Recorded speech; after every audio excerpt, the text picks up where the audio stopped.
Mr. Coleman, spell each of your names.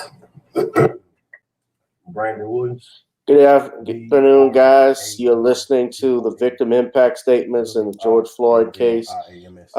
This is Brandon Williams, nephew of George Floyd, and right now they are speaking in front of the judge. Derrick Chauvin is to be sentenced today at 1:30. It started. He was denied his new trial. We'll go ahead and hear from his nephew, but let me rewind a little bit because his daughter just actually spoke. Not only did every single night before we went to bed, my daddy always used to help me brush out your daddy. Well, I asked about him all the time, and that's kind of it. Yeah. Well, when you ask about him, what are you asking about? Well, I was asking, how did my dad get hurt? Do you wish that he was still here with us? Yeah, but he is. Through his spirit? Yes. Yes. And when you see your daddy again one day, what do you want to do when you see him? I want to play with him. What kind of games do you want to play with him? I want to play with him, have fun, go on a plane ride, and that's it. Yeah. We used to have dinner meals every single night before we went to bed. My daddy always used to help me brush my teeth. Oh. Do you miss him helping brush your teeth? Yes. How do you hope that the world remembers him? Well, they helped him because those mean people did something to him. Yeah. If you could say anything to your daddy right now, what would it be? It would be, I miss you and I love you. All right. Thank you, Gianna. I really appreciate you answering questions today. That was Gianna Floyd. Your Honor, next we'll hear from the nephew of George Floyd, Brandon Williams. Mr. Williams. You can begin by giving us your full name and spelling each of your names. Brandon Williams, Brandon Williams.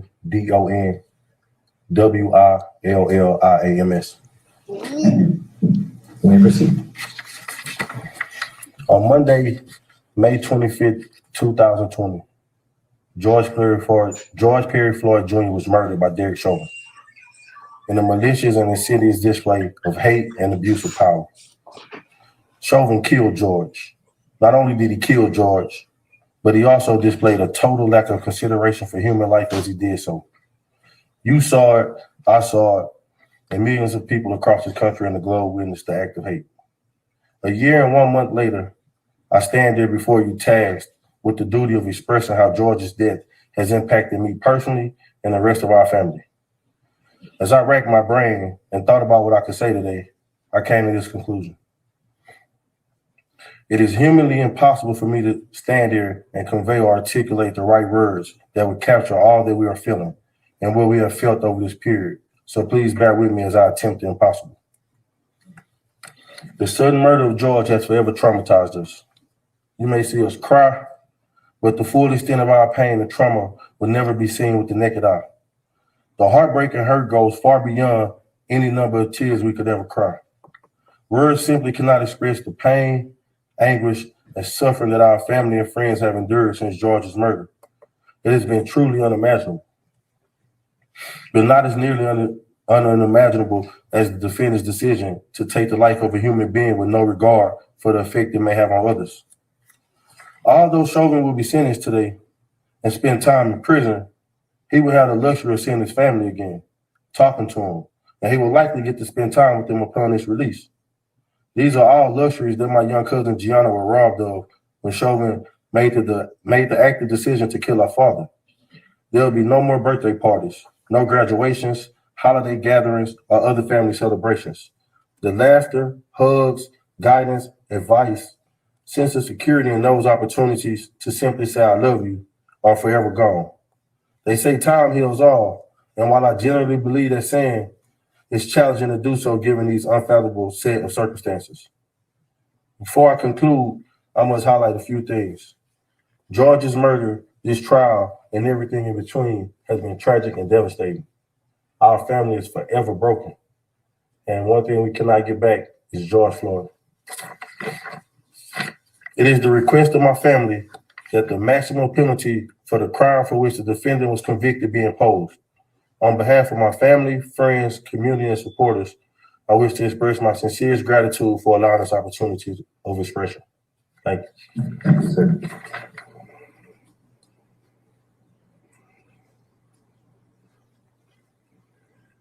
Your Honor, first, just for the record, this wonderful lady standing here is a Hennepin County victim advocate. Ms. Boswell is well known to the court. Yes, thank you, Judge. And so, Your Honor, we'll next hear from the brother of George Floyd, Mr. Terrence Floyd.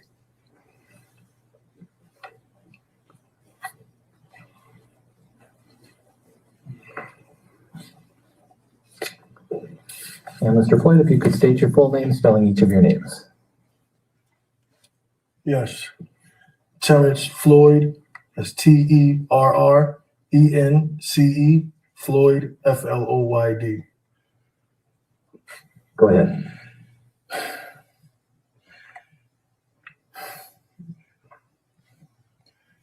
I'm here representing my brother. I'm from New York. On May 25th, 2020, my brother was murdered, everyone knows, by Derrick Chauvin. The facts of this case were proven beyond a reasonable doubt, and 3 guilty verdicts have been rendered.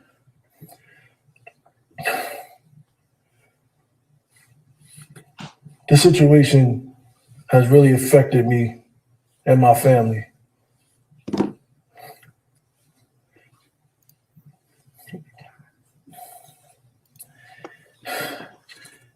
Any family member that has went through this, we are part of a fraternity of families, and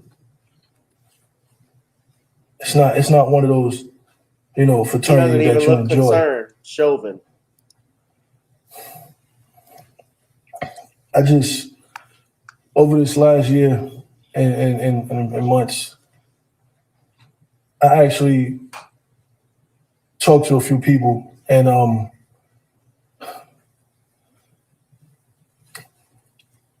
wanted to know from the man himself, why?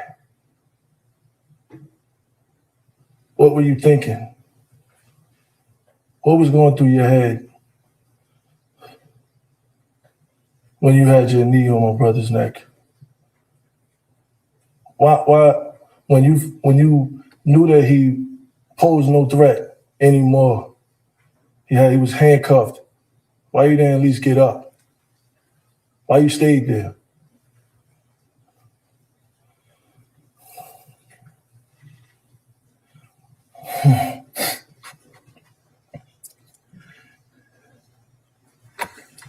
You do that. A month before my brother was murdered, I was on the phone with him, and we had a long conversation. And as I looked at the video of my niece, the last conversation me and my brother had was he wanted to have play dates.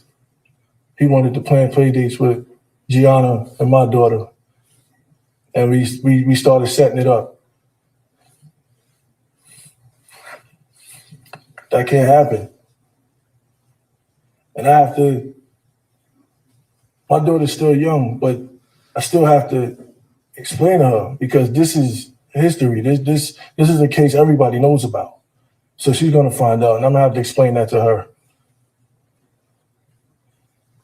And I think that's, to me, harder than even just standing here, that I have to talk to my daughter and tell her, you know, about her niece, about her uncle, about the situation. That's basically reliving it all over again, years down the line.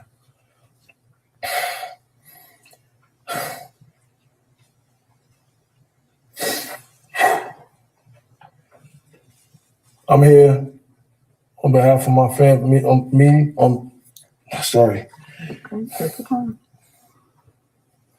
behalf of me and my family, we seek the maximum penalty.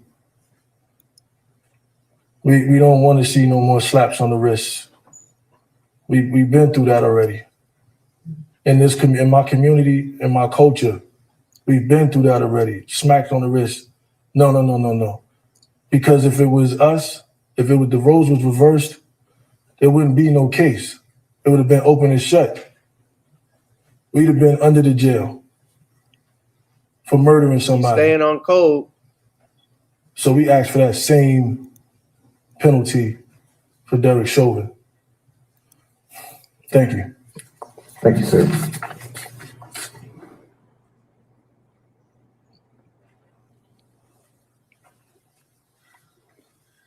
Your Honor, the final victim impact statement for the state will come from George Floyd's brother, Phalonis Floyd.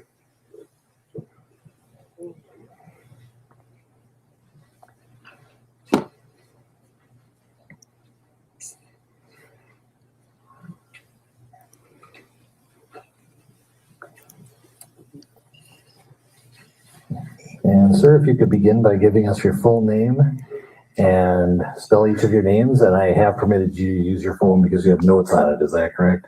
Yes, sir. All right. And you may proceed when you're ready. Giving us your full name first. Phalonis Floyd, spelled Philonise. Last name Floyd, Floyd. And you may proceed.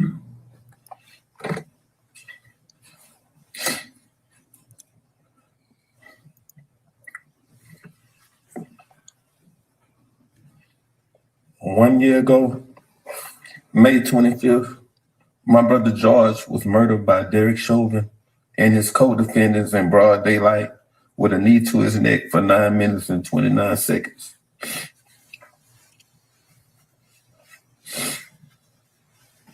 I was a trucker, and immediately my life changed forever. I began to speak to the world for George from the United Nations, Africa, Canada, Japan, and so many other countries. Every day, I have begged for justice to be served, reliving the execution of George, while others begged and pleaded for Officer Chauvin to simply just allow George to take a breath. I haven't had a real nice sleep because of the nightmares I constantly have hearing my brother beg and plead for his life over and over again. Even saying, they're going to kill me. Please, officer. Screaming for our mom. I have had to sit through each day of Officer Derrick Chauvin's trial and watch the video of George dying for hours over and over again. For an entire year, I had to relive George being tortured to death every hour of the day, only taking naps and not knowing what a good night's sleep is anymore. I've been lifting my voice tirelessly every day so that George's death will not be in vain. Honorable Judge Peter K. Hill, I thank you for allowing me to share this today. George's life mattered. So my family and I, most of all, my niece, Gianna.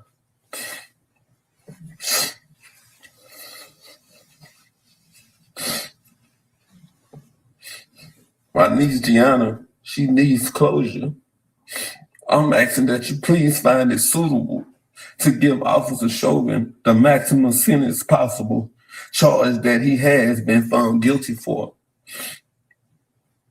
My family and I have been given a life sentence. We will never be able to get George back. Daddies are our daughter's first love.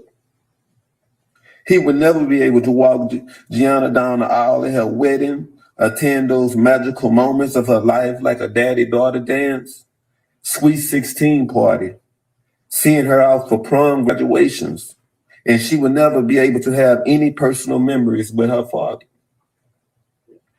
With a smirk on his face and children present, Officer Chauvin used excessive force and acted against his training. Chauvin had no regards for human life, George's life. I stand before you today asking you to please help us find closure by giving Chauvin the maximum sentence possible, making sure he does his time consecutively without the possibilities of parole, probation, or getting out early for good behavior. Thank you. Thank you, sir.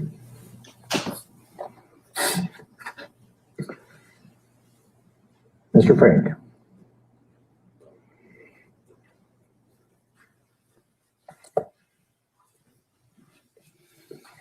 Thank you, Your Honor. Here today, of course, for sentencing, gives us an opportunity to speak about other matters that I think are involved in sentencing and where we are in the criminal justice system in the processing of this case.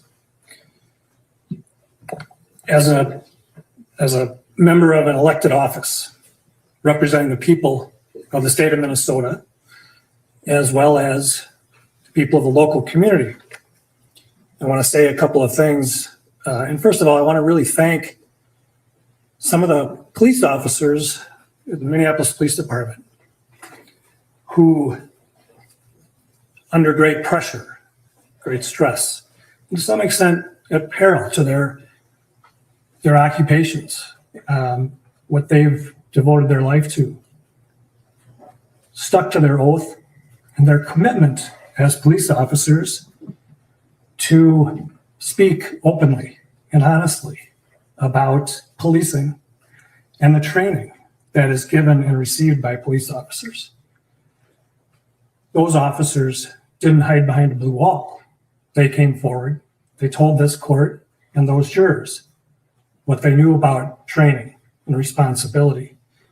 And I think they deserve recognition and credit for that. I would also like to thank members of the Bureau of Criminal Apprehension. Those agents get called in, great sacrifice to their personal lives. Whenever things happen, they go. They did that here, and under really extraordinary circumstances, completed a very professional and thorough investigation. Conducting interviews is hard enough, but conducting them in the atmosphere of the city following the murder of George Floyd was even more difficult. And they did so, I think, above and beyond the call of duty. And I want to thank them for doing that on behalf of the whole prosecution staff. Your Honor, I want to thank the family, the loved ones, the friends of George Floyd. They have been through so much more than families involved in murder cases. He's right. It's a fraternity you don't want to be part of. But they've been through so much more because of the pandemic and because of security, safety precautions that we've had to take. They have been through a lot. At a time when they try to grieve, like everybody does for the loss of someone, they are going through so much more. And I want to thank them, all of them, the family. The court saw testimony from Philonise Floyd, Courtney Ross. These are people who are trying to deal with their loss, but they have to do it in a very public way and under very trying circumstances through no fault of their own. So I thank them. They have all been models of grace and understanding. And it's really remarkable, quite frankly. I'll, I think, come back to them again in a little bit. Your Honor, we have submitted a sentencing brief. I would incorporate that. I guess I would incorporate my comments today into that memo. But I do think there are things that I want to bring out today in my arguments. For hundreds of years, the court had discretion in sentencing. It was the trial court's decision on what a sentence should be. The recognition that the trial court sat through the trial, watched the evidence, and saw how it affected people, informed the court's discretion. When the legislature passed the guidelines, in a legitimate attempt to try and even out sentences, they defined certain presumptive sentences, as we all know, for typical crimes. For each crime, the typical crime. But they did not remove discretion for sentencing judges. They recognized that nobody is better suited to decide whether this is the typical case represented by that guidelines presumptive sentence, or if there are reasons why this is worse than that. And the guideline still gives this court discretion when there are aggravating factors to give a more serious sentence than what the guidelines presumption calls for. And as you know, we are asking you to do that today. As this court found, there are 4 aggravating factors that we have identified. They go beyond a list of just what those factors are. We have not just done our homework and found a list. The court made good findings, detailed findings about those factors, and we think they justify a greatly increased sentence. This is not the typical second-degree unintentional murder. Supreme Court in our state has said that, and very recently, even 1 aggravating factor is sufficient to go twice the top of the range. Here we have 4. The first one that the court found is an abusive position of trust and authority. And the court specifically found that when Mr. Chauvin was acting as a police officer, he had a position of trust and authority. That is certainly true. We trust police officers. We trust them when we need help. We call them for help. We trust that they're going to take care of the problems that they are assigned to deal with, right? We trust them.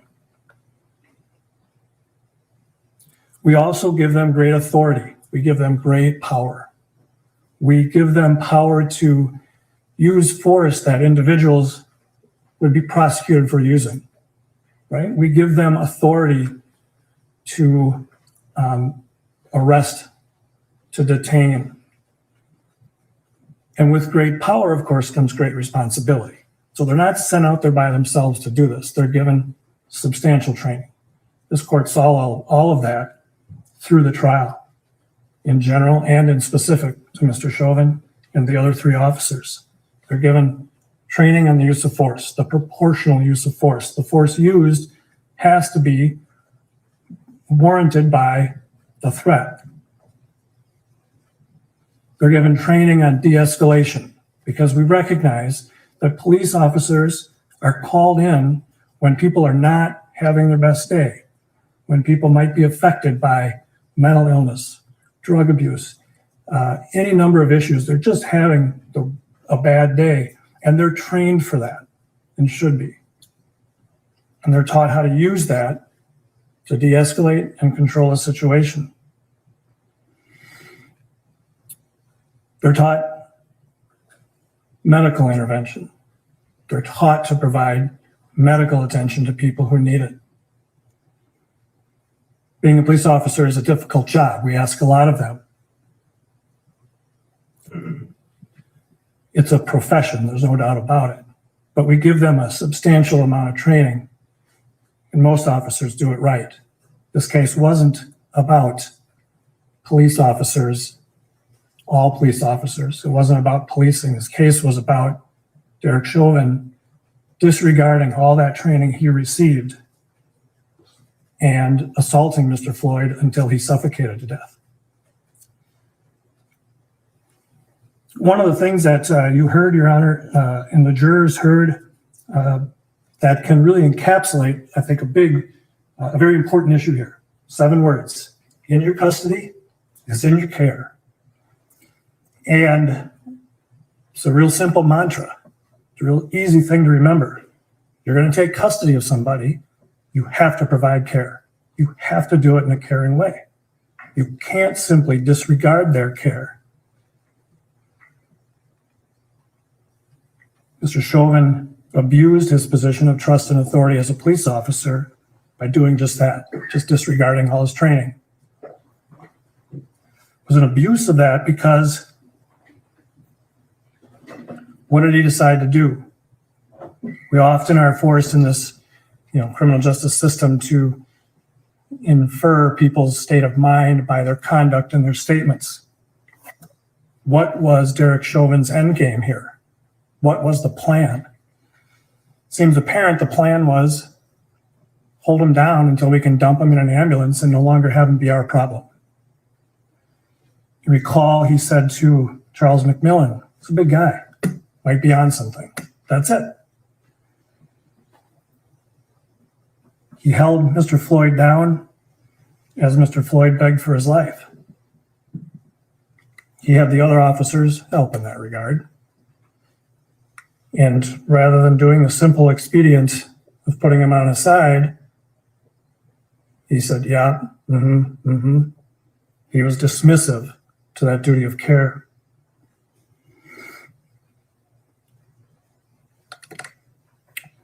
We trust that arrestees will be treated with respect, reasonable force, and that their medical needs will be addressed. I'm paraphrasing from the court's findings. That trust was violated. We trust that they will use their authority reasonably. And this was a particularly egregious abuse of that force. Again, paraphrasing the court's findings. The typical second-degree murder does not involve that extent of abuse of a dearly held position of abuse or a position of authority and trust by the community and by individuals of the community.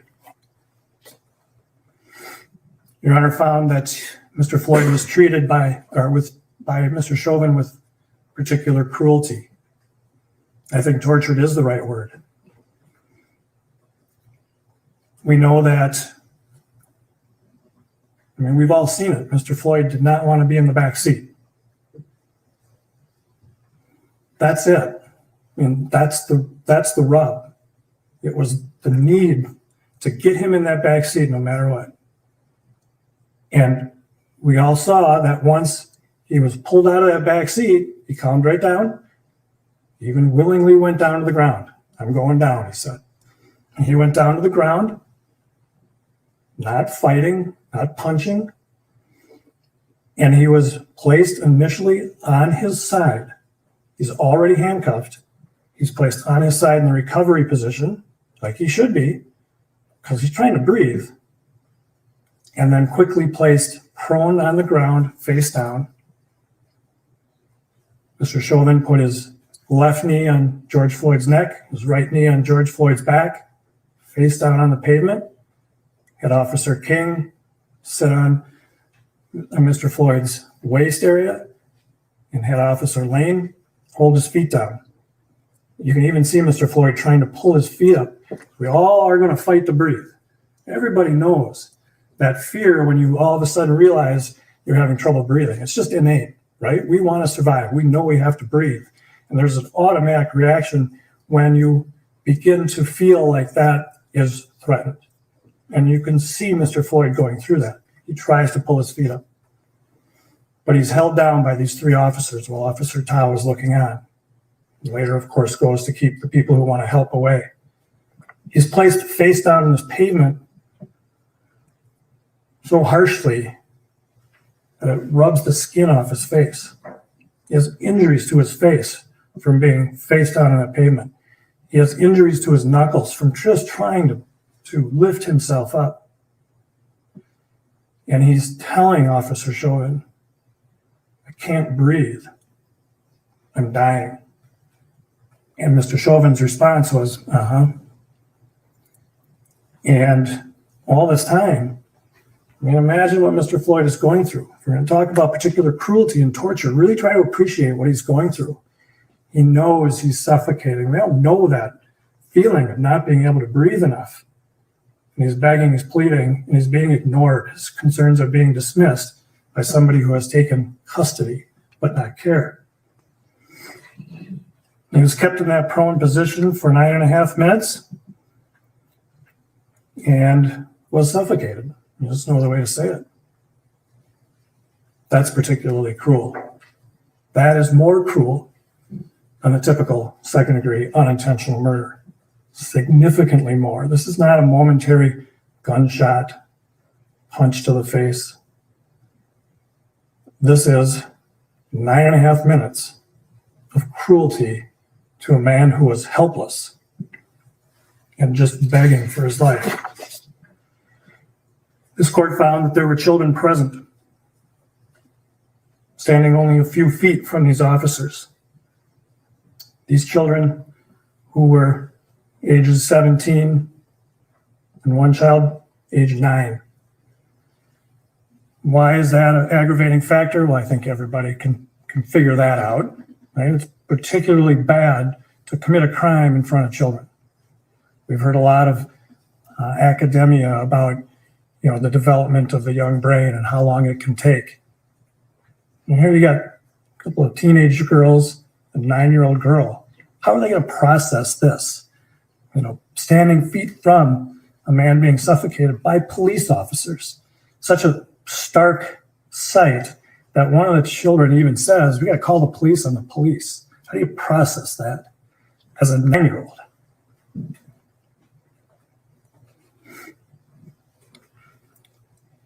The children were not only present watching a man die.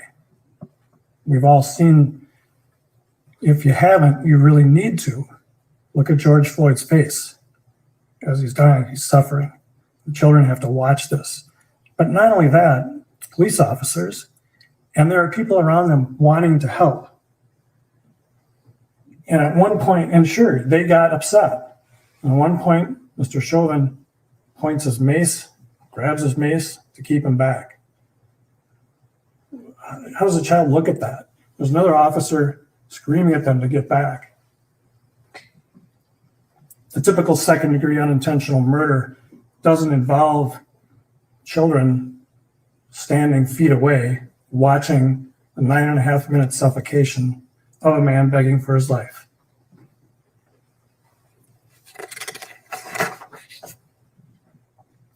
This court also made a finding that the defendant committed the offense with the involvement of 3 or more other persons. Lane and King were involved directly in the restraint, and that Tao kept the bystanders at bay. I've already talked a little bit about Lane and King's role in holding Mr. Floyd down.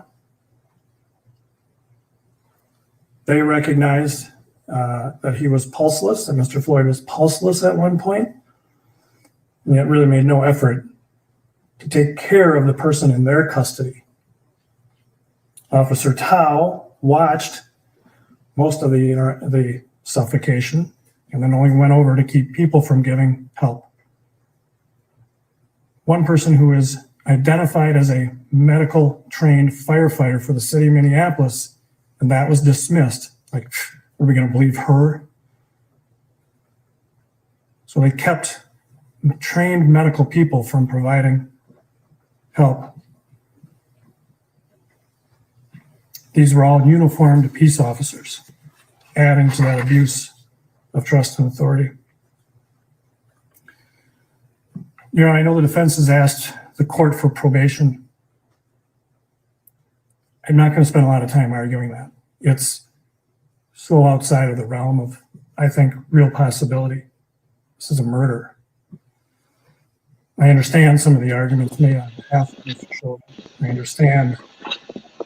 Well, no, I can't understand what his family members and friends are going through. I can't. But it's certainly not enough for a departure to probation for a second-degree murder.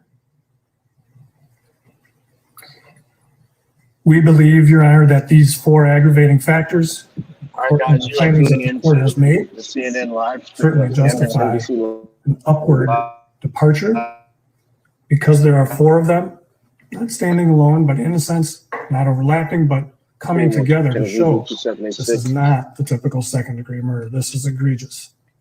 On Derrick Chauvin. And this justifies a double upward departure.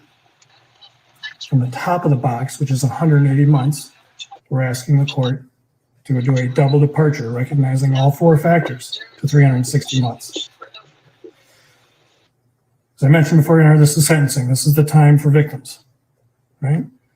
This is the time for the loved ones of the victim and the community to have a say. Again, I commend this family. I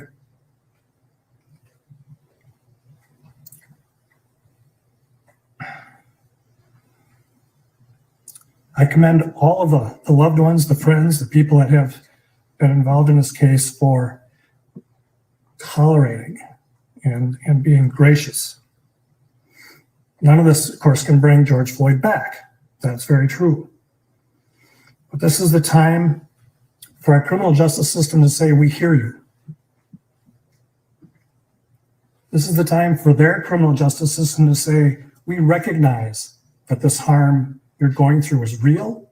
And while we can't feel what you're feeling, we know we can do what your criminal justice system should do and recognize the severity of this crime and reflect that in the sentence to be given.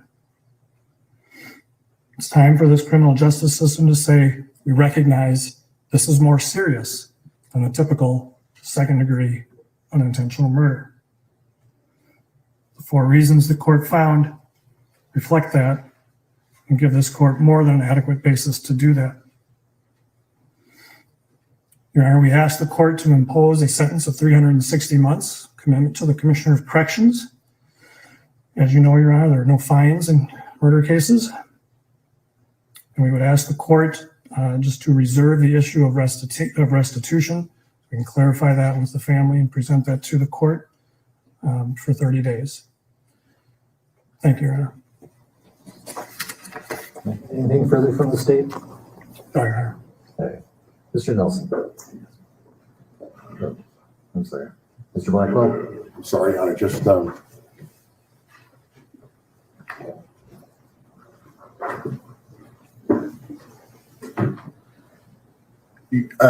thank you, Your Honor. Your Honor, at this time, the defendant's mother, Carolyn Palenti, would like to address the court.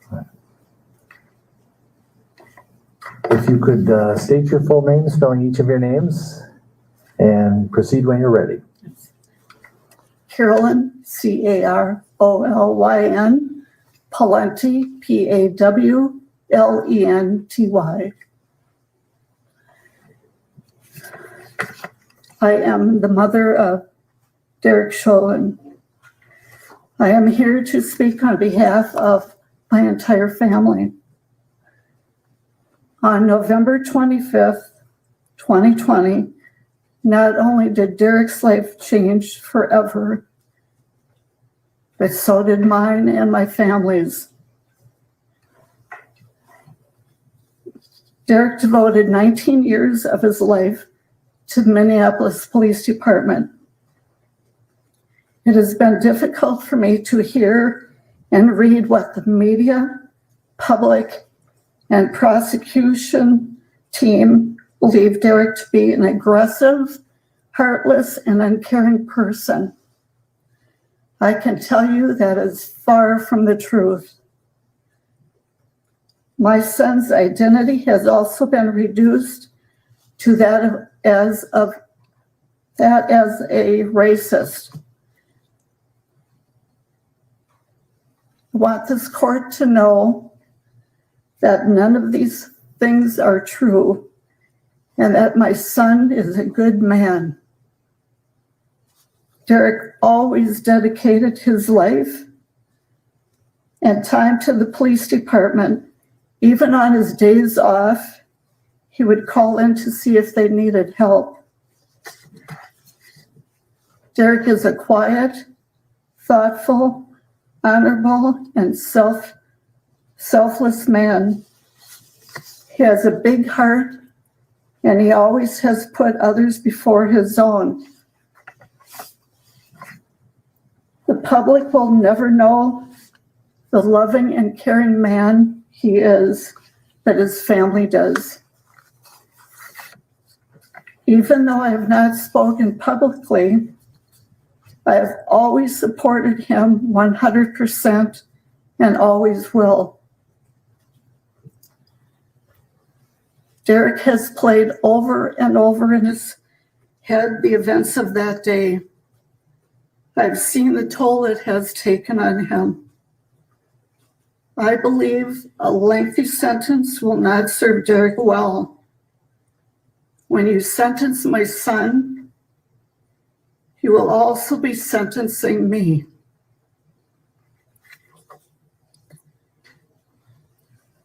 I will not be able to see Derrick, talk to him on the phone, or give him our special hug.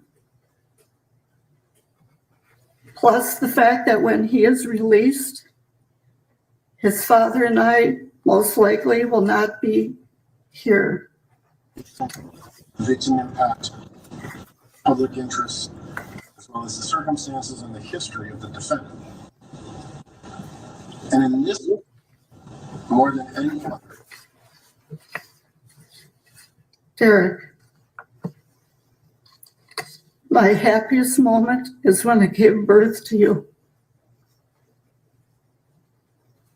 And my second is when I was honored to pin your police badge on you. I remember you whispering to me, "Don't stick me with it." Derrick, I want you to know I have always believed in your innocence, and I will never waver from that. I have read numerous letters from people around the world that also believe in your innocence.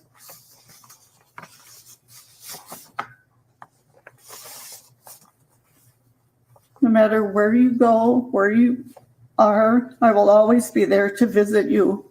I promise you I will stay strong, as we talked about, and I want you to do the same for me. I will do what you told me to do, take care of myself, so I will be here for you when you come home. Remember, there is no stronger bond or love than a mother's love. One final thought I want you to remember. Remember, you are my favorite son. Thank you for your time. Thank you. Mr. Nelson.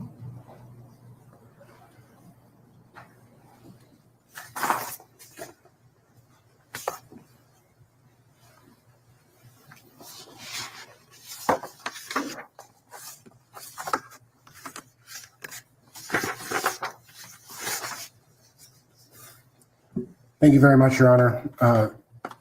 It is my intent that my remarks this afternoon be quite brief. I do not intend to relitigate the facts of this case, nor spend any substantial time looking at the law. The court is very familiar with the facts of this case, and the parties have fully briefed the court relevant to the sentencing factors.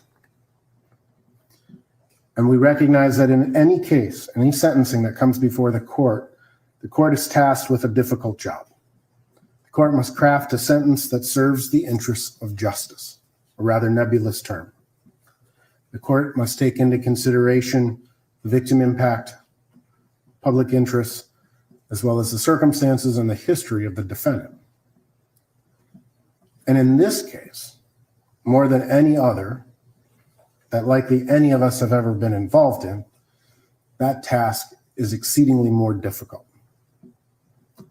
In my remarks today, I just wish to briefly address each of those three considerations, starting with the public impact.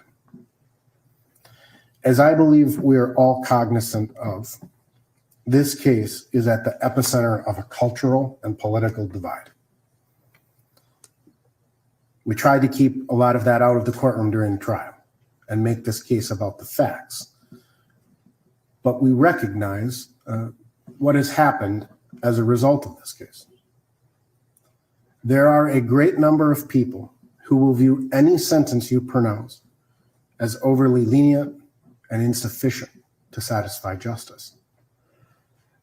But there are an equal number of people who will view any sentence you pronounce as draconian or overbearing. Either way, some percentage of the public will view your sentence as a miscarriage of justice. The intensity of the public interest in this case cannot be understated. I trust that the volume of correspondence that each of us has received from the public at large is indicative of these very sentiments on both sides.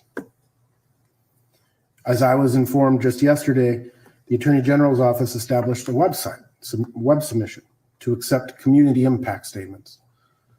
Again, in my understanding is in a little over 2 weeks, they received over 1,000 submissions. Again, on both sides. By my very best estimate, since my representation of Mr. Chauvin began last summer, I would estimate that I have received over 5,000 emails, over 1,000 voicemails, and hundreds of handwritten letters. Again, from both sides. And I expect that Your Honor has likewise been inundated with public comment and scrutiny. The impact that this case has had on this community is profound. It goes far beyond what happened on May 25th of last year.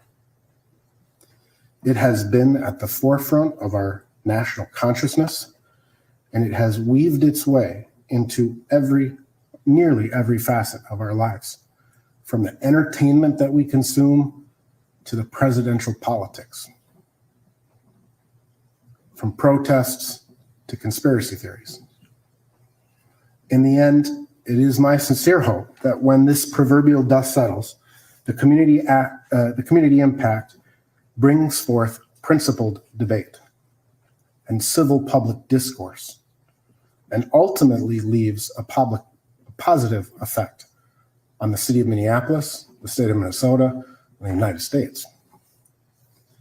But nevertheless, while this court may consider the community impact, it is for these very same reasons that the court must turn to the foundational legal principles and remember that justice is blind.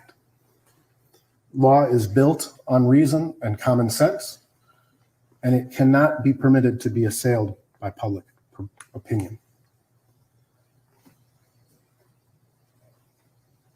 Turning to the second consideration, which is the victim impact, the death of George Floyd. The death of George Floyd was tragic. He is loved by his family members. He is loved by his friends. And his death is justifiably mourned by those whose lives he impacted.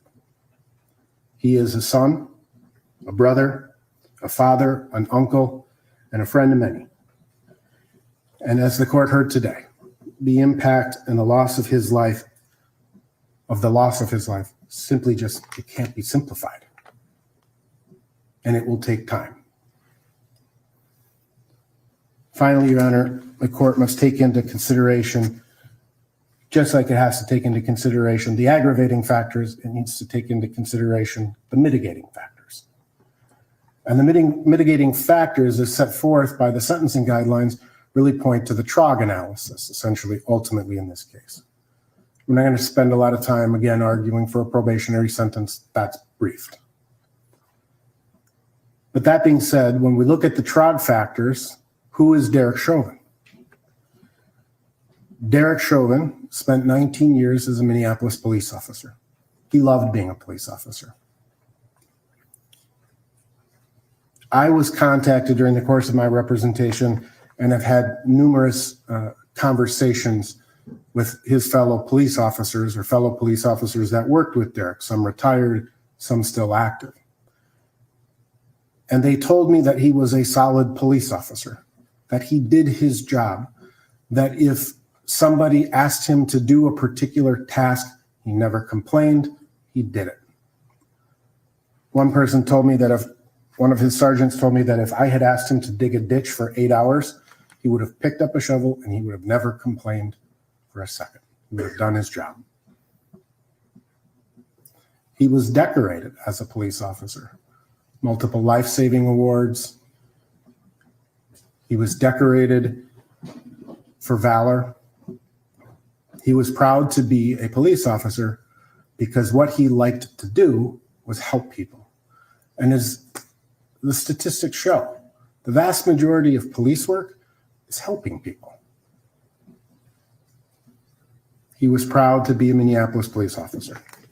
He served his country as the United States in the United States Army.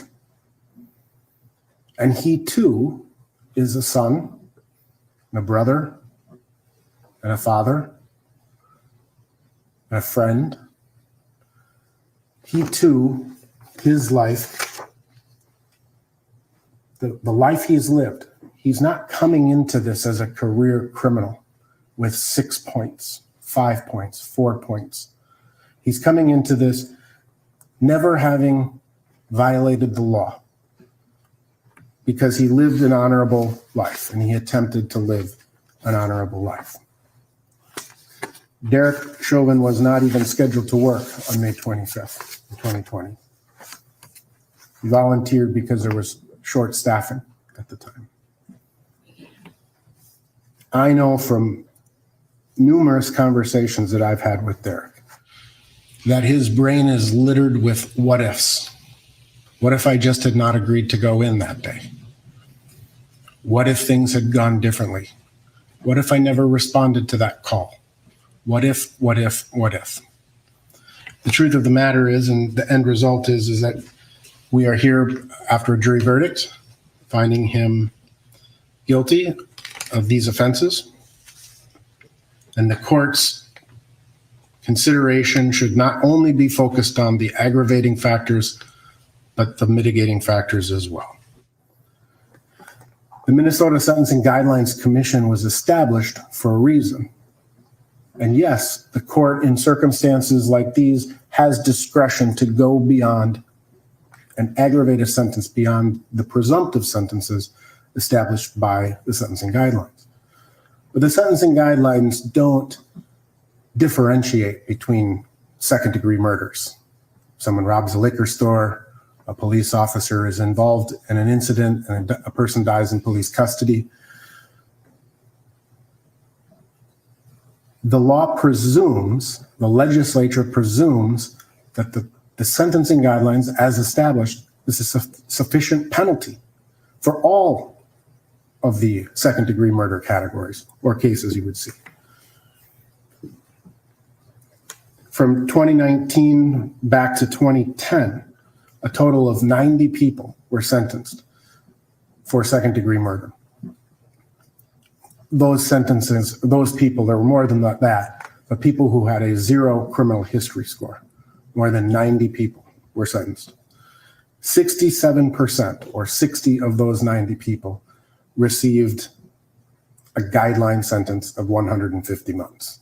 So 2/3 of all people in this same position received a guideline sentence.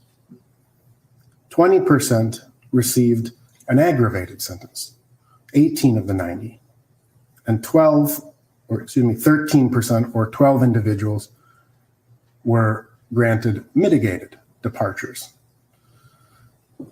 So if the legislature and the intent of the sentencing guidelines is to eliminate sentencing disparity, the law should presume that the guideline sentence is what is appropriate in this case. Judge may take into consideration at this point those aggravating factors, but you have to counterbalance them, which is the goal of the law, with the mitigating factors. I know that this has been an incredibly difficult case for the Floyd family to have to endure. The state of Minnesota, likewise, the prosecutors in this case have endured quite a bit, as has Mr. Chauvin's family. This is a case that has changed the world to some degree, and I hope it's positive. But it's my hope that the court follows the sentencing guidelines, applies the law in a reasoned manner, and imposes a just sentence. Actually, Mr. Chauvin, would you join Mr. Nelson at the lectern?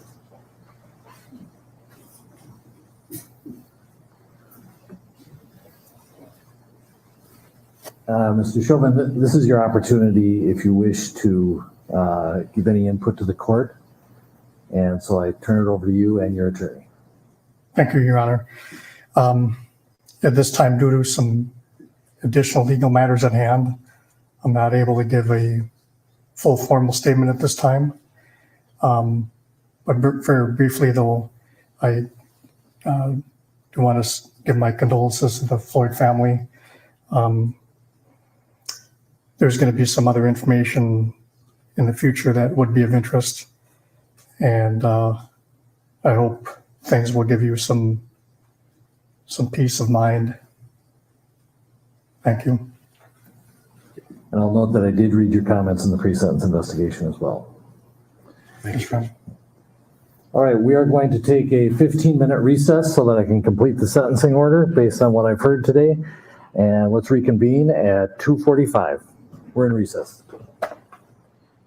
You heard the judge. They are taking a break now. We did hear from the former officer Chauvin, noting that unable to say certain things right now, being a bit cryptic, but offering his condolences to the Floyd family and suggesting there will be some things I think that he said will bring them peace without elaborating. NBC's Gabe Gutierrez has been following this case since the beginning and joins us now. Very clear, the prosecution, the state arguing for the maximum penalty, 30 years. Lawyers for Chauvin asking for time served and probation. You have moved from where we saw you earlier. You've got quite a crowd. Describe the scene. Yeah, Lester. So we moved here a few minutes ago as this crowd began to gather here. So what they wanted to listen to this in this square, actually, it's right outside the courthouse, and they've been listening through a speaker here, and they've been reacting as we hear this sentencing unfold. And I just spoke with family over here. You guys came here from Chicago, right? Yes, we did. So what's your name, sir? Willie Burton. What's your reaction to what you've heard so far? They just took a break. I know you were not listening to the last few seconds, but former Officer Chauvin spoke very briefly. And I just wanted to get your thoughts. Why was it so important for you to be here, and what do you think will be an appropriate punishment? I'm here today from the city of Chicago. I brought my daughter. My daughter is somebody of the autistic spectrum, and I want to make sure she feels, breathes, and knows what justice looks like and sees it from the ground level. Justice is a long process. We have to make sure our kids are partner with that process. But today is a very important step on people realistically seeing if the government and the city and the state is going to hold themselves accountable to make sure that we see what real justice looks like and not twisted justice. So the prosecution has come back and they have said that they would want to see 30 years in prison for former Officer Chauvin. The defense has said that they would want probation in time served. They're arguing that, he's already served his time and they want probation. What's your reaction to that? What do you think would be appropriate? Would you want to see on the higher end, or what are you thinking for the sentencing here? What would be appropriate is whatever message is sent to police across the nation to make sure that they don't do this, that they understand what de-escalation looks like. If this can't send a signal to show that this doesn't need to happen again with police doing senseless killings, then the message wasn't served today in relation to the sentencing. Thank you, sir, very much for talking to us. We really appreciate it. So, Lester, this is, they're waiting here to see what the sentence will be handed down. Lester, as we were here 2 months ago in this very spot, actually, right outside the courthouse, and it was a similar scene. It was a smaller crowd this time, but back then, people were listening to the verdict come down, and there were cheers that erupted. I can tell you, when we heard speaking to the people here in the crowd, they would want to see on the higher end Chauvin be sentenced to at least 20, 25 years. Again, prosecutors asking for 30. He faces a maximum of 40 years in prison. As you've reported, Lester, prosecutors, they say because of aggravating factors, he should get on the higher end of that of those sentencing guidelines. But again, there's high anticipation here. This is a community that has been waiting for this sentence to be handed down for quite a while. Again, they're taking a break now while we wait for court to resume. Lester? All right, Gabe, thanks very much. Mary Moriarty is a former chief public defender for Hennepin County. Mary, thank you for being with us. Let's talk about those aggravating factors. Clearly, the Assistant Attorney General made it very clear this is not, in his view, a typical second-degree murder case. How important are these factors in determining the sentence? They're extremely important. And I think the judge gave us a heads up about that when he wrote a memo after he found 4 of the 5 aggravating factors that the Attorney General was looking for. So he wrote that he thought that Derrick Chauvin abused his position of trust as a peace officer. And he also wrote quite a bit about the particular cruelty that Chauvin inflicted upon George Floyd, that this was a lengthy death, that George Floyd had been begging for his life, that it must have been terrifying. And so I think we're about to hear Judge Cahill directly address Chauvin and I believe talk about these aggravating factors. We have, I don't want to presume what the judge will decide here, but typically in a murder case like this, will the judge have already really come upon a number before actually addressing the court? I don't know that there's a typical murder case like this, but yes, I'm pretty sure that Judge Cahill already knows the number that he is going to give. He has spent a lot of time researching. Remember that both sides did file memos, pretty extensive memos on what they wanted the sentence to be. He's also had an opportunity to look at that defense memo pretty closely, which it was interesting to me because I would describe it as being as very defiant, which you could see throughout what we've already seen. Even from Chauvin's mother, who I don't think, it might have been good for Derrick Chauvin to hear his mother there to support him, but she maintained that narrative that he did nothing wrong. You heard no empathy from her towards the Floyd family. She talked about how he was innocent. And so that narrative goes through the defense memo. And they also describe George Floyd's death as being relatively quick, which is not at all what Judge Cahill found. And so part of me thought that defense memo wasn't really even meant for Judge Cahill, because one of the things that judges look for is an expression of some type of insight into what you might have done differently and an expression of remorse or some kind of empathy on behalf of the person. And actually, for the first time, we heard Derrick Chauvin express empathy towards George Floyd's family. Yeah, and we note Chauvin and his defense asking for probation with time served. So, as you note, not an acknowledgement necessarily of the conviction. We also heard at the beginning these victim impact statements from Floyd's family. His 7-year-old daughter, Gianna, spoke, as well as Floyd's brother, Terrence, and addressed Chauvin directly. Here it is. We used to have dinner meals every single night before we went to bed. My daddy always used to help me brush my teeth. Oh, do you miss him helping brush your teeth? Yes. How do you hope that the world remembers him? Well, they help him because those mean people did something to him. Yeah. If you could say anything to your daddy right now, what would it be? It would be, I miss you and I love you. I actually talked to a few people, and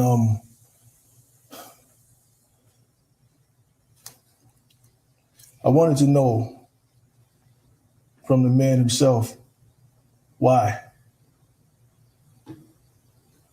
What were you thinking? What was going through your head when you had your knee on my brother's neck? Why when you knew that he posed no threat anymore? That was some of the victim impact statements made during this session. Again, we're on a short break here. The judge now taking into consideration all he's heard. He will come back here shortly, and we will likely learn the sentence for Derrick Chauvin. NBC News legal analyst and former federal prosecutor Paul Butler is with us. Paul, give me your sense of what we have heard so far in this hearing. Lester, the victim impact testimony was extremely powerful and moving. Mr. Floyd's 7-year-old daughter, she misses him helping her brush her teeth every night. Terrence Floyd, Mr. Floyd's brother, was angry. He just wants Chauvin to explain what he was thinking. He asked the judge to impose the maximum punishment under the jail, was the expression he used. Another one of Mr. Floyd's brothers said that he hasn't had a good night's sleep since Mr. Floyd was murdered. So for Mr. Floyd's loved ones, this case isn't about police accountability or the national reckoning on race. This is about a little girl who will never get to go on a plane ride with her dad. That moved everyone who heard it, including the judge. Paul, we heard the attorney for Derrick Chauvin really describe to the judge the pressure that he may feel like he's under, given the very public nature of this case, the fact that it's in everyone's living room and people are following it the way they are. How much reality is there in that in terms of the judge? He's got these aggravating factors, but he's certainly not doing this in a vacuum. He understands the intense interest over this. I thought that was effective lawyering by Mr. Nelson. The defense attorney acknowledged that this case has traumatized the nation, but also inspired an important debate about policing. And he also accurately stated that whatever sentence the judge imposes will be seen by some as too light and some as too harsh. Interestingly, Lester, he essentially testified for his client, saying that Mr. Chauvin constantly asked himself every day how things could have gone differently. The problem, though, is that Mr. Chauvin himself never expressed responsibility. He never expressed deep remorse for the trauma that he's caused. This probably won't impact his sentence much. The judge understands that Mr. Chauvin is appealing the conviction and also facing federal charges. And so in that sense, Chauvin was limited in what he could say. But had he offered some deeper sense of remorse and empathy, that might have made a difference to the family. All right, Paul Butler, thank you for standing by with us. NBC's Megan Fitzgerald is in George Floyd Square, where obviously this has been being watched very carefully. Megan? Yeah, Lester, this is the place, obviously, where George Floyd was killed, just directly behind me here. And worth noting that just a couple of weeks ago, it was a group of community members along with the city that reopened this area, because you'll remember it was closed to traffic. But despite that, I can tell you that the same sentiment, the same passion, the same reasons why people have come here still remains. I want to kind of show you around what's happening here. Not a large group of people, but nonetheless, people who have come out here today to remember George Floyd's life. And this is what this area has always been, a place for people to pray, for them to reflect, also to remember the lives of other people killed at the hands of police. I've been speaking with people out here, and just moments ago, there were chants of 30 years. For many people, a high sentence is closure for them. Of course, we know that the other 3 officers will stand trial in March. But for them, this is a big day. This is a day that sort of wraps it all up. The officer that kneeled on George Floyd's neck for 9 minutes and 29 seconds, the power of being in this location when they hear the verdict is something that they say can't be compared. So people are here with their cell phones out, waiting and hoping, they say, for a just verdict of 30 years, something they say will send a message to the nation. Megan Fitzgerald in George Floyd Square for us as we all wait. Judge Cahill still in chambers right now. We expect to see him again shortly, and this sentencing will go forward. I want to bring in NBC legal analyst Danny Ceballos. Danny, I want to get your thoughts, but especially on hearing from former Officer Chauvin's mother, what effect that may or may not have in your view. It was definitely a very sympathetic moment for Derrick Chauvin's mother, but it may not have played well with the judge, because sentencing judges don't want to hear someone get up and say how this sentencing will hurt me. I'm going to lose out because I'm losing a son. That's the kind of thing that judges might not take the right way, because it's really about either remorse or the harm that was done to the victim. So while I have all kinds of sympathy for Derrick Chauvin's mom, and look, it's hard to get up there, and this is probably the hardest speaking moment of her life. For Derrick Chauvin, the defense probably hopes that she didn't push the judge to think that, oh, this is just about my loss of my son, and how my son's life has changed and how my life has changed. Sentencing is really, really a challenging time for both sides. But as defense counsel, it's your duty to put every speck of information out there that may help your client that the judge would allow in. Danny, thank you very much. We'll ask you to continue standing by as we stand by and await the return of the judge and for this sentencing to go forward. We do want to note that we did hear from a former officer, Chauvin, near the end. First time we've heard any substantial words from him. Even so, he was a bit guarded, seeming to be acknowledging an appeals process. But here's what he said in the court. Thank you, Your Honor.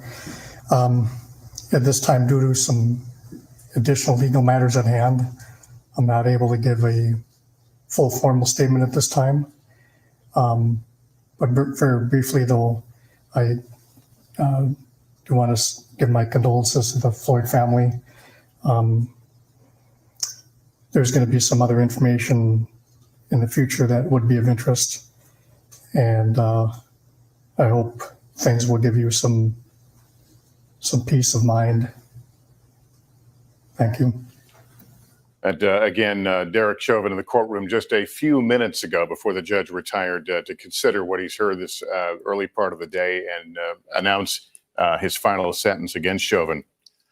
We want to go to Jonathan Capehart now, opinion writer for the Washington Post, host of MSNBC's The Sunday Show with Jonathan Capehart. He joins us now. What are your thoughts on what we heard from Chauvin and his offer of condolences to the family? Well, one, Lester, it was interesting to hear his voice since he did not take the stand in his own defense during his trial. I found it interesting that he not only expressed his condolences to the Floyd family, but looked at them to express those condolences. The cryptic nature of this new information that he says he believes will give the Floyd family, quote, peace of mind.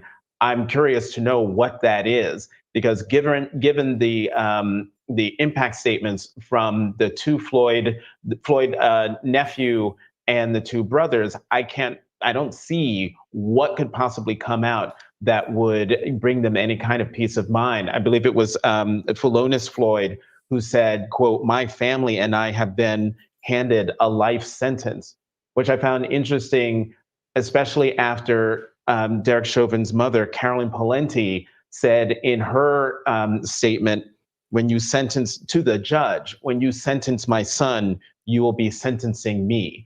These are very powerful moments in the courtroom where you get to hear definitely the victim statements, but I wasn't expecting to hear from Derrick Chauvin's mother. And so I am actually very curious to see how this plays out, especially given what Danny just said about how that might impact the judge. A very, very powerful hour or so that we've been watching, Lester. And as you know, Jonathan, this has been seen broadly as a watershed moment in the whole issue of race and policing. But once again, Mr. Blackwell at the beginning, for the prosecution, making the point that this was not about policing. This was about one bad officer who ended up murdering someone he was trying to take into custody. So how should we be viewing whatever happens here today? Well, I mean, I understand what the prosecution was trying to do, trying to make this a very discreet case and have it be on the facts, on the ground, following the evidence and keeping the trial focused, keeping the witnesses focused, keeping the judge focused and the jury focused and not distracted by all of the other things that were at play, the politics that got involved, and also how the murder of George Floyd fits into the larger narrative of this country when it comes to African Americans, African American men in particular, and their interactions, sometimes fatal interactions with law enforcement. As much as they were able to keep it separate there in the courtroom, out in the court of public opinion, they are intricately linked. The nation was watching nervously when the verdict came down, because of viewing the Chauvin trial as part of the larger narrative. Today, even though those words were said again in the courtroom, the nation is going to be watching to see that one hurdle was reached, and a white police officer found guilty for murdering an unarmed black man. Now, how much time will that former police officer serve for killing that unarmed black man? And if there's one thing that Eric Nelson said that I agree with, no matter what sentence the judge hands down, there will be people on all sides of this issue who quite possibly might not be satisfied. Most watching at home or in the workplace, but some are watching from across that courtroom. That's where we go to Gabe Gutierrez again, with a growing crowd waiting to hear what the judge hands down. Gabe. Hi there, Lester. Well, yes, they're continuing to chant Black Lives Matter here, anxiously awaiting the sentence. I'm joined by Athena Papagiannopoulos here, a Minneapolis resident. She has organized a few of the protests here in this community. And why was it so important for you to be physically right here, right now, listening to this sentence essentially in person? You're listening through a speaker out here. Yeah, it's just important to show that we're still together with the community and that we're going to be here for the community and the family, like no matter what happens throughout the entire process. And Athena, as my colleague, photojournalist Bill Angelucci, kind of pans around and shows the crowd. Athena, what was your reaction to some of the things we just heard from? George Floyd's young daughter, Gianna, gave a message, and so did several of his family members. What was the most powerful section for you? What was the most powerful moment? It's the fact that she has the strength to be up there doing what she's doing. She's a young black woman, just really a child, and the whole situation is just so beyond heartbreaking. But to have to put someone up there time and time again and constantly be in the spotlight, her presence in general is amazing. There were some in the crowd here that gave a strong reaction when they heard Derrick Chauvin's mother, as well as Chauvin himself, very briefly get up and speak. What was your reaction when you heard that? I understand when you have a child, you want to back them no matter what, and their wrongs and their rights and what they do. But I just don't have respect for that, because he's clearly just going through the motions of this child. So for her to have more emotion than him throughout this entire process in that small snippet, I didn't feel good about it. And Athena, we were here in this spot just 2 months ago when the verdict came down. There were cheers that erupted here. It seemed like a weight had been lifted off of this community in Minneapolis. What do you consider to be the historic significance of this moment, and what do you consider an appropriate punishment for Derrick Chauvin to be? We can't get the appropriate punishment because, with the laws and everything, but it has to be maximum of what they're willing to give, or else that's just as bad as them saying, no, you don't get it. Because if we get, 10, 12, 13 years, that's them saying that you're not worthy of what I feel my child is worthy of. And that's ultimately what it comes down to. And, just being here with the community just makes it all better, because during that day I couldn't, and a lot of people couldn't take in yet that moment when you heard that yes and all those cheers going on. It's like, yes, okay, that's the first push, but here we are on the final push where it's like, you're going to show us right now during this sentencing what we actually mean as a community and the world entirely, and just the basis of Black lives. Athena, thank you so much for joining us. I really appreciate it. Lester, we've been speaking with folks like her really throughout the afternoon. And as you can see, this crowd has begun to gather here, start with a few dozen kind of at the start of the sentencing. And they are now anxiously awaiting this court hearing to resume. But what you just heard from Athena is something we've been hearing over and over again. Significant, not just for this community, Lester, but obviously across the country. We keep talking to people from Chicago, from Michigan. And also this woman here, are you from Minneapolis? Yes, my name is Marcia. Marcia, born and raised here. Sure, born and raised. Why is it so important for you to be here right now? Gabe, we're going to break away from you. The judge is back in the courtroom. What you did, not just the people who were in the courtroom here, but also those who provided written statements, both from the Floyd family and the defendant's family. I've read all the impact statements that were submitted earlier and listened carefully to all the input here today, and it is truly appreciated that you took the time to stay with this case and to provide me with input. I have reviewed the pre-sentence investigation and carefully considered all the facts of the case and the law. But my comments are actually going to be very brief because most of it's going to be in writing. I have a 22-page memorandum that is going to be attached to the sentencing order. And why am I doing it in writing? To emphasize the fact that determining the appropriate sentence in any case, and in this case, is a legal analysis. It's applying the rule of law to the facts of an individual and specific case. And that is why, as opposed to trying to being profound here on the record, I prefer that you read the legal analysis that explains how I determined the sentence in this case.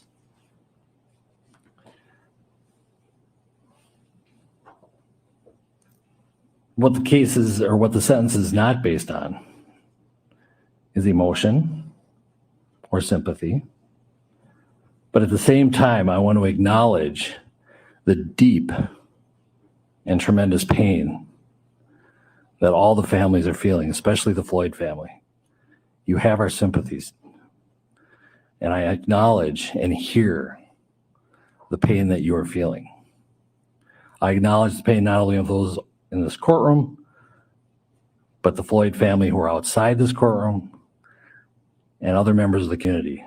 It has been painful throughout Hennepin County, throughout the state of Minnesota, and even the country. But most importantly, we need to recognize the pain of the Floyd family. I'm not going to attempt to be profound or clever because it's not the appropriate time. Daddy, don't. I'm not basing my sentence also on public opinion. I'm not basing it on any attempt to send any messages. A trial court judge, the job of a trial court judge is to apply the law to specific facts and to deal with individual cases. And so, Mr. Chauvin, out in 12 years. As to count one, based on the verdict of the jury, finding you guilty of unintentional second-degree murder while committing a felony under Minnesota Statute 609.19 subdivision 2 paren 1, it is the judgment of the court that you now stand convicted of that offense. Pursuant to Minnesota Statute section 609.04, counts 2 and 3 will remain unadjudicated as they are lesser offenses of count 1. As sentence for count 1, the court commits you to the custody of the Commissioner of Corrections for a period of 270 months. That's 270. That is a 10-year addition to the presumptive sentence of 150 months. This is based on your abuse of a position of trust and authority, and also the particular cruelty shown to George Floyd. You're granted credit for 199 days already served. Jesus. Pay the mandatory surcharge of $78 to be paid from prison wages. You're prohibited from possessing firearms, ammunition, or explosives for the remainder of your life. Provide a DNA sample as required by law. Register as a predatory offender as required by law. And then you will receive a copy of the order and also the attached memorandum explaining the court's analysis. Anything further from the state? If this needs to be said, we just ask that it be executed forthwith. Defendant is remanded to the custody of the sheriff to be transported back to the DOC or whichever custody is currently holding him. Anything for the defense? No, Your Honor. All right. Thank you. We are adjourned. All right, guys. The judge not reading his full sentencing memorandum and getting virtually right to the sentencing and sentencing Derrick Chauvin, the former Minneapolis police officer, to 20. Let me mute that for a second. Let me talk. What this means, guys, is that Derrick Chauvin will likely get out and at the age of 60 years old after parole.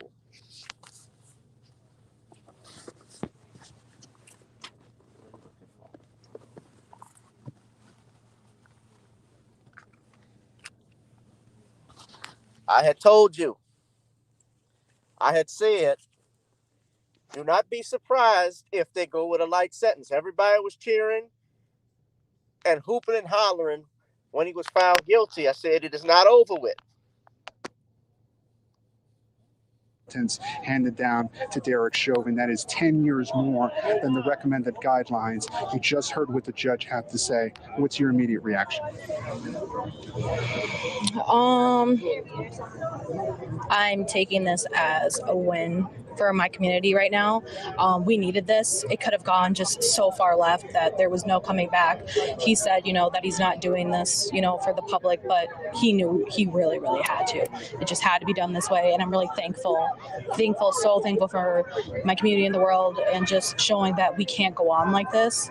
But I also take a second back to think about all of the other people this has happened to with the knee on the neck since George Floyd. So I'm taking it as this is a small victory right now, and I'm just so appreciative. But it's going to take me a second to process it and be like, okay, you have 22 years for him. Now let's move forward with who has continued to do this after.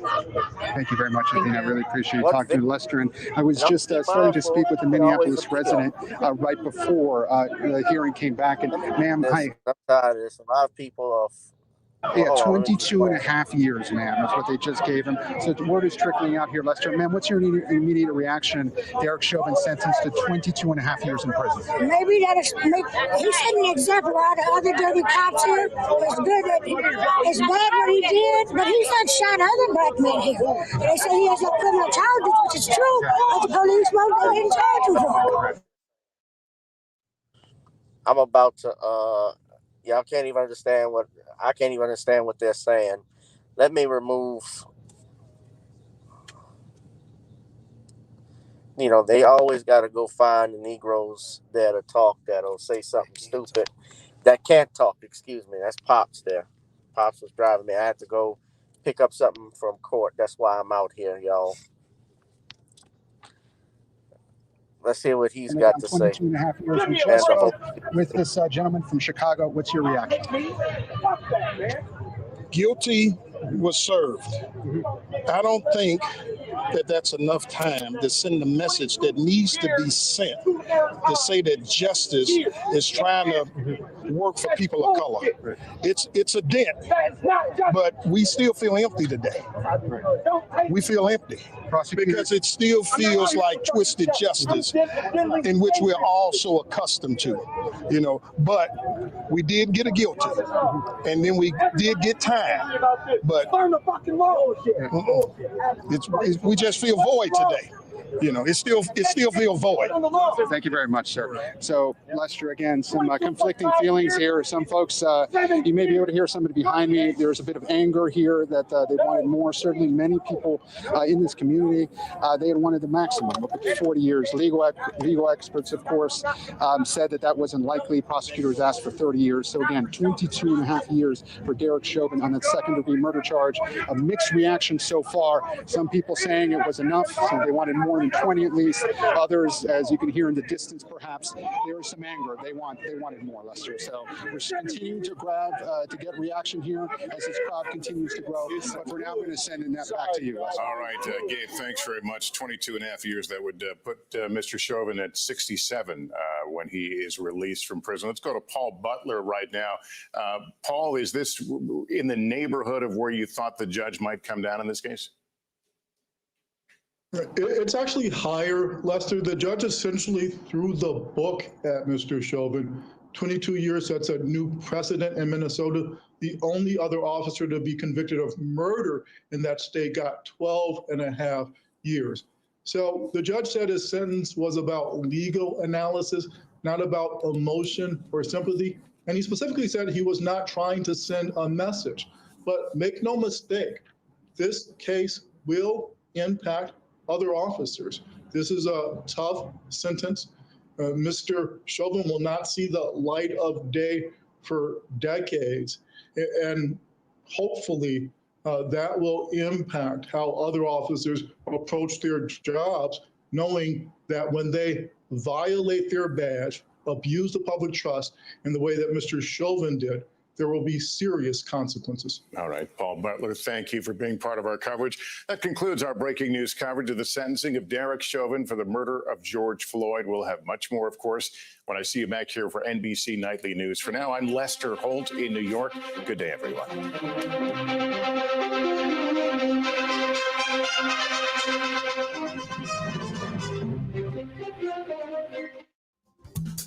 everyone, I'm Ellison Morris. You're watching NBC News Now. Here's what's happening. Former Minneapolis captain of our destiny. We are. All we got to do is stand up and love one another. Please keep the solidarity and unity in everything you do. August 21st, show up in Kenosha and show little Jake we're still rallying for justice for him, and we're going to keep supporting all these other families in Cleveland for it. Love y'all. Big up. That's right. Yeah, man, I'm trying to let y'all motherfuckers know if y'all ain't in the media, fuck off. And fuck your story and fuck everything you cover. Because our fucking life, we ain't a fucking story. We not a fucking zoo. Say that. The fuck out of here. Y'all ain't bringing water to none of the fucking George Floyd. Y'all ain't caring about Winston. Y'all ain't caring about fucking Floyd.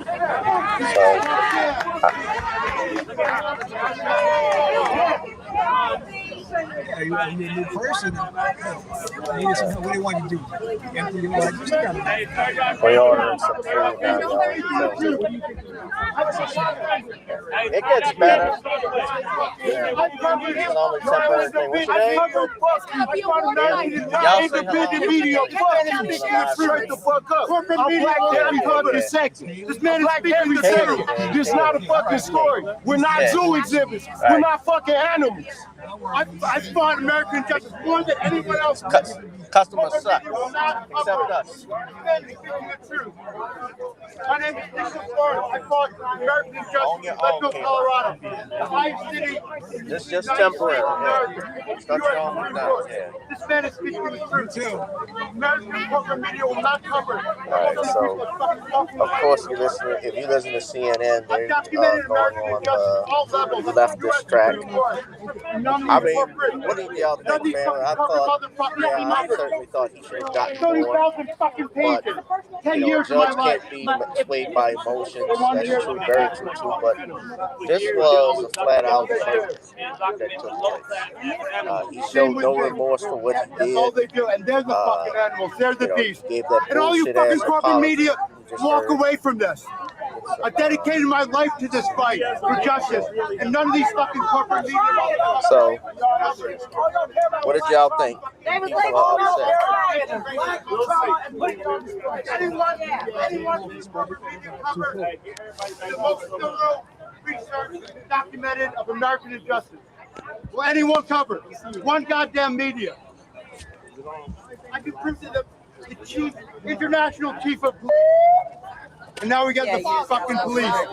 Is anyone from the media going to cover this? Hey, can we get everybody back in the circle, please? Hey, everybody back in the circle, please. Right on. Let's not be all over. Can we get everybody back in the circle?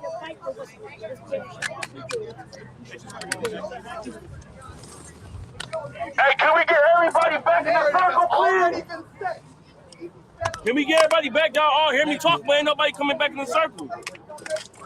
This is why shit in Minnesota happened. Don't nobody want to stand the fuck up, and don't nobody want to come together. They screaming unity, but where the fuck is everybody at? All divided. Fuck yeah. That's why we fucked up in Minnesota. Because that's why they doing the prime example. Because don't nobody know how to come together. Can y'all hear the audio? Maybe because I'm on here. No, it's not that. There's an issue. Yeah, you could have gone.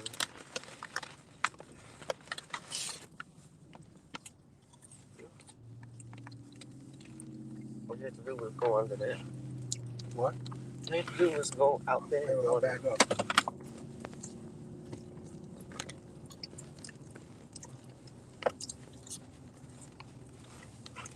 Well, here you go with the light. Y'all can hear me, but y'all can't hear NBC. It's shut off. I'm gonna remove them from the stream though. But yeah, what y'all think, man? Y'all think justice was served? Dad, what did you think? No. No? No, he took that man's life. What do you think he should have got? I think he should have got 30 years. Well, the prosecutor was going for 30 years, but it was actually the maximum under that would have been 40. And I think the prosecutor giving that statement that he did on 60 Minutes, talking about how he felt sorry for the guy and remember they were human, I thought that was problematic. for a district attorney. Well, this isn't a district attorney. This is an attorney general saying that. So Derrick Chauvin can go home. George Floyd cannot, and that's the difference. When does he have to start serving it? It commences now. He's just been ordered to the custody of the Department of Corrections. So, anyway, guys, that's it for me.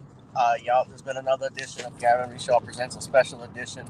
I know some of y'all would have missed what was going to happen, so that's why I went ahead and did the live stream for that. But you guys, stay tuned. Sunday we'll do a show. We might talk about this. I know Sean is going to do a video about it, and he will not be.